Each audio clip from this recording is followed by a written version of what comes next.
Olá, meus irmãos, minhas irmãs. Estamos aqui mais uma vez nesse projeto Comunhão no Lar, trazendo para você que nos acompanha uma reflexão, uma mensagem do nosso querido Mestre Jesus como estratégia, como ferramenta para nos ajudar nessa jornada aqui na Terra. Porque Jesus não nos abandona. Os nossos irmãos do plano invisível caminham ao nosso lado, nos incentivando, nos intuindo, nos orientando. E cabe a cada uma de nós, termos olhos de ver, ouvidos de ouvir, para acolher esses ensinamentos. E são ricos esses ensinamentos, em especial aqueles que Jesus partilha com os discípulos ali no ambiente acolhedor, íntimo da casa de Pedro, que Neio Lúcio nos traz nos registros das mensagens de Jesus, das suas orientações aos discípulos, que são para todos nós, registradas no livro Jesus no Lar. E para hoje, nós trazemos a mensagem sobre o príncipe sensato.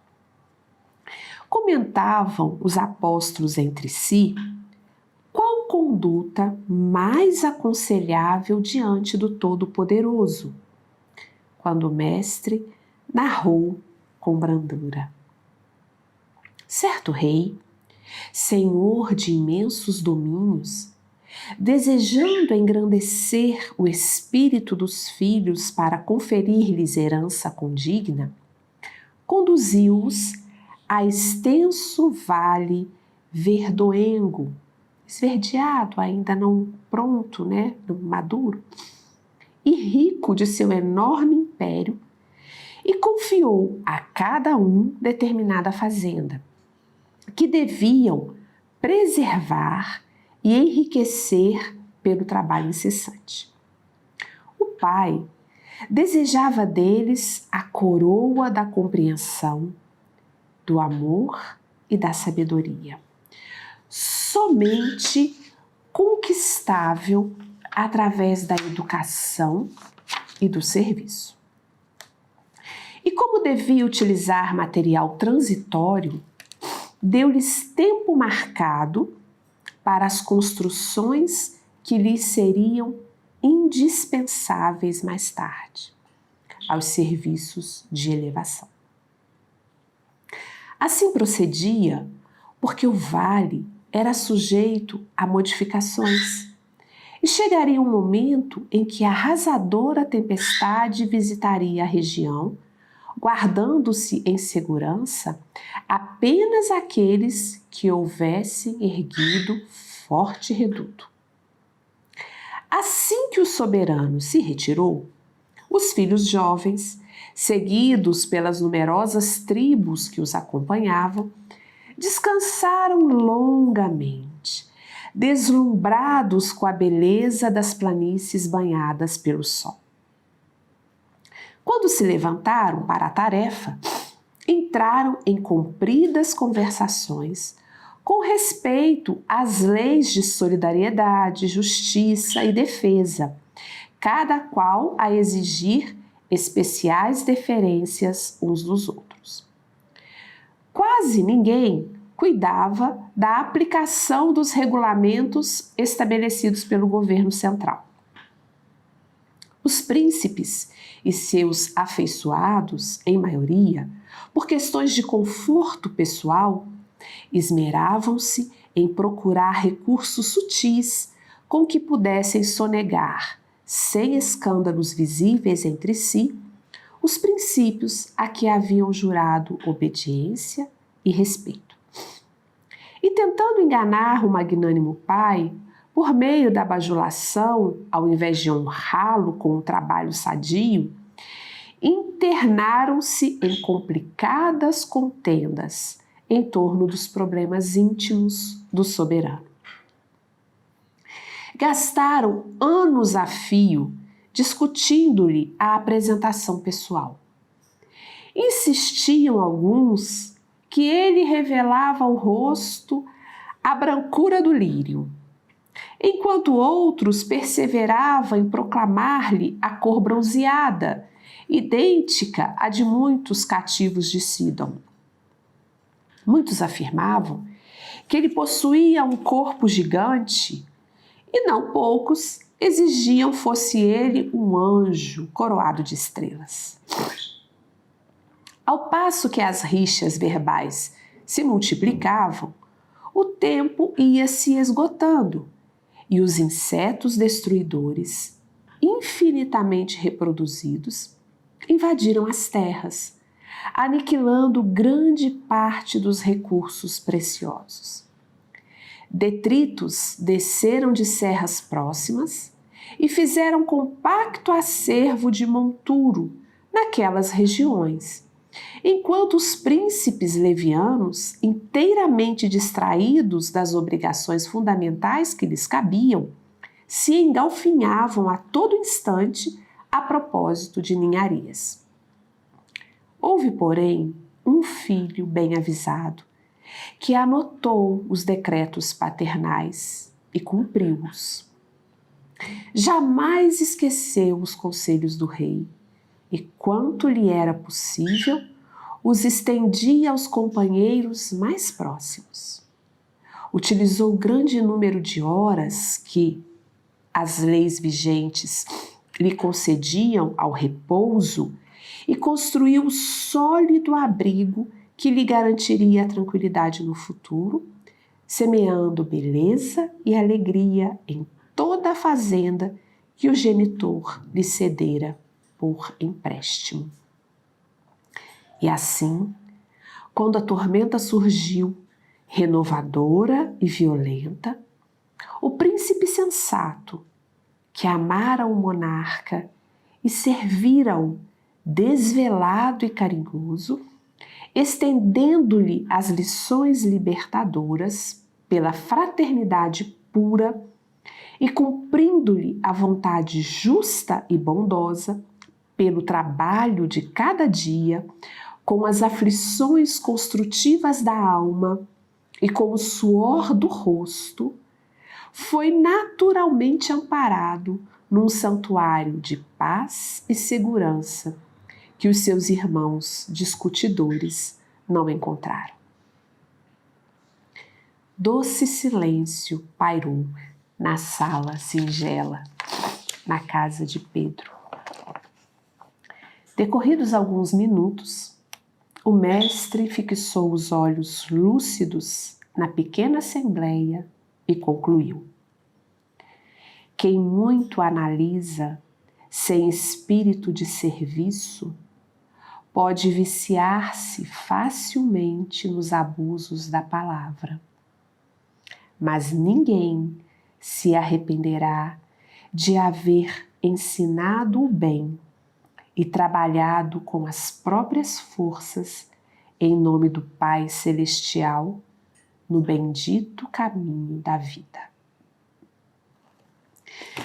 Jesus é especial mesmo, né? Ele conta uma história e, se nós observarmos, não parece a nossa trajetória na Terra? Nós recebemos de Deus, que é o nosso Pai, um pedacinho de uma fazenda. Cada um recebeu a sua parte. E a cada experiência nós recebemos a parte que nos cabe, a parte que nos é necessária. Mas Ele nos dá aquilo que precisamos e nos orienta. Ele nos diz o que nós precisamos fazer. Como Ele orientou aqueles filhos, que eles usassem da compreensão, do amor e da sabedoria para trabalhar pela construção de um abrigo seguro. Porque viria a dificuldade, porque viriam as tormentas. E aqueles que estivessem protegidos na construção do amor, da sabedoria, estariam protegidos. Então nós recebemos os recursos de que nós precisamos. E nos perdemos, como esses filhos dessa história que Jesus conta, né? Encantados com as coisas do mundo, nós às vezes nos perdemos. Nos enrolamos em discussões, em buscas que não nos agregam. Como ele fala aqui, né? Se perderam em discussão de como é que era esse rei e nós ficamos aqui perguntando como é que é Deus? É um velhinho assim? É um velhinho assado? E Jesus? E aonde é que está Jesus? Em que religião? E nós vamos nos perdendo nessas contendas, nessas histórias, nessas ideias e não trabalhamos. E não colocamos a mão na charrua.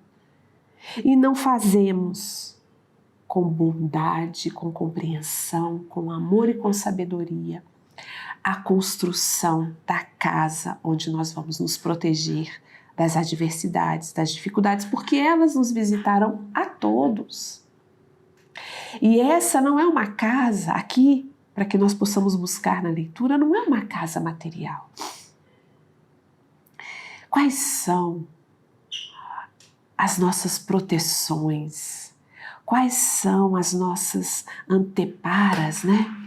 Quais são as nossas molduras?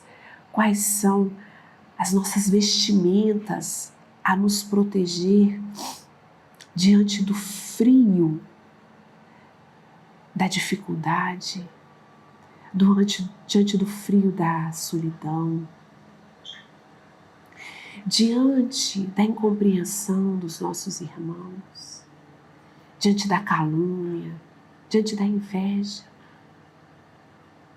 O que é que nos protege, senão a construção de valores, de virtudes que nos permitem a olhar para o nosso irmão de jornada e compreender que ele tem as suas limitações, que ele tem as suas dificuldades,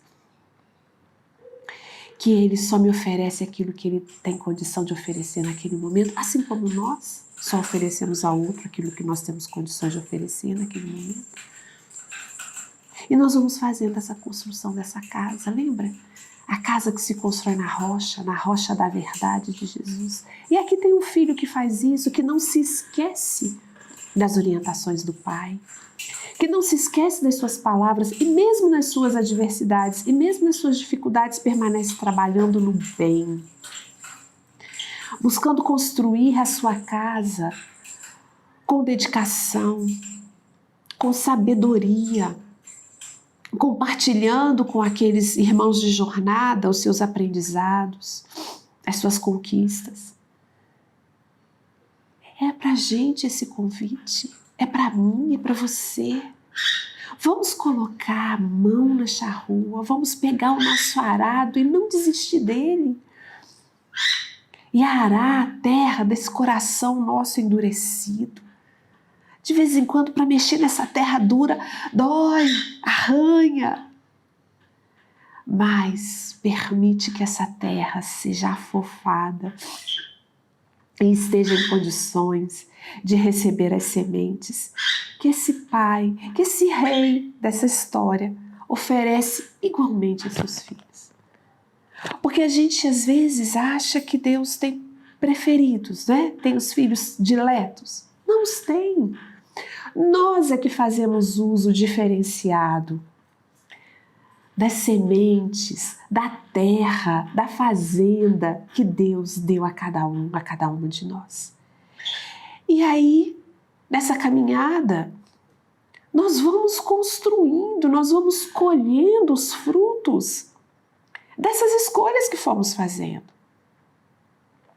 Então, fiquemos aqui com a orientação do Mestre. Quem muito analisa sem espírito de serviço pode viciar-se facilmente nos abusos das palavras. Não sejamos nós, maravilhosos oradores, explicadores, interpretadores das palavras de Jesus. Não. Não sejamos nós cheios, fartos de conhecimento e vazios no agir, no construir, no edificar em nós e em auxílio àqueles que nos acompanham.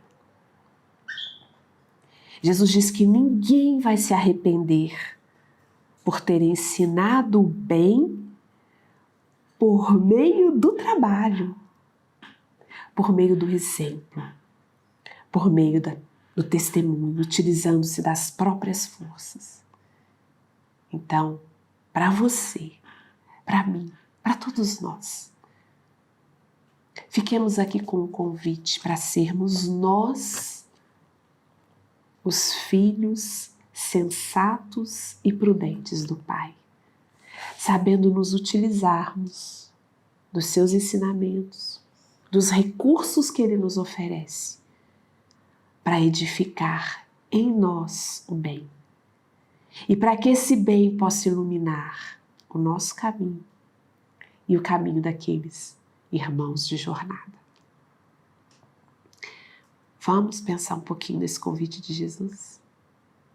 Vamos nos dispor a colocar a mão no arado e fazermos hoje todo o bem que nós tivermos condições de fazer em favor da vinha do nosso querido Mestre, que é Jesus. Fique em paz. Que Jesus abençoe a sua jornada hoje e sempre e lhe fortaleça para dizer sim aos convites que Ele faz a você todos os dias. Um beijo grande no seu coração.